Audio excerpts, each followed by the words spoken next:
Greetings, loved ones. Today, we're going to talk about when it is time to leave an abusive relationship, and we're going to give you a checklist of essentials to take with you when you escape abuse. This is the first of two parts, and tomorrow we will continue on this topic. To help get these messages out, please subscribe to our channel, follow us on Facebook, Instagram, and Twitter, hit the like button, and please share these messages with others because you never know, just by doing so you could save a life. So, walking out the door and away from an abuser, or kicking an abusive partner out the door if so inclined, is seldom as easy as it sounds. Abusers, they thrive on power and control, and having their victim leave them is the ultimate loss of control. Hence, abusers will often make it as difficult as possible for survivors to extricate themselves. But it is possible. Leaving an abuser can be the most empowering and life-saving decision a survivor can make for themselves and any children involved. When you're ready, the key to leaving safely is preparation, and that starts with a safety plan. It's best to create a safety plan customized to your unique situation with the help of a trained domestic violence advocate. Their expertise and know-how will help you leave a dangerous situation in the most calculated and smart way possible. An advocate will help you locate resources in your area, including shelters, counseling, legal advice, court assistance, and support groups. But only you know when it is safe to leave.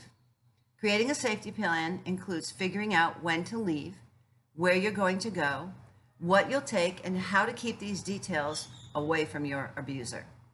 These decisions are yours and yours alone to make as the survivor. Only you can say when is the safest time to leave, and only you know where you will feel safest to go. For some women, this may be a shelter temporarily while they secure a more permanent living situation. Some survivors leave with only the clothes on their back, while others are able to pack a bag ahead of time that they can easily locate, retrieve, and take with them when they're ready to escape. Women'sLaw.org suggests the following things be included in that bag. But keep in mind, not all of these suggestions will be feasible for everyone, and some may even put a survivor in greater danger. So you need to apply this list to your situation. Do what you think is best to keep yourself and your children safe. So what will you need to take with you? Here's a simple pack list. A spare set of car keys, your driver's license and or passports, credit cards, and some cash. You need to have enough for transportation, food, and lodging for a few days. Your abuser, you need to know this, your abuser might cancel your credit cards or try to track you through your credit card use. If you have a work permit, a green card, or immigration papers, you need those. Government benefit cards, if you have one. Phone numbers for friends, relatives, doctors, schools, taxi services, and your local domestic violence organization. Taking your cell phone might allow your abuser to track you, so you need to be careful about this. You'll need to pack a few changes of clothing for yourself and your children, infant formula and diapers if you have a little one, comfort items to help your children feel safe.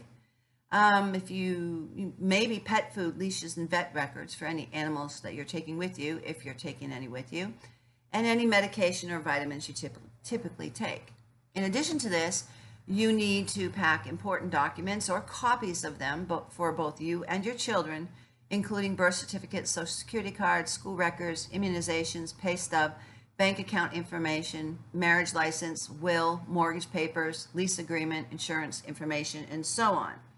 Now remember, we talked about this before. These documents, if you can't take with them in the moment, you are able to obtain them through other resources if you can't get the originals from your house. If you're able to secure one ahead of time, make sure you have a copy of your protection order or restraining order on your person. And then what's most important is any evidence you've been collecting to show you've been abused, like photos of injuries, police records, medical records, a journal or log.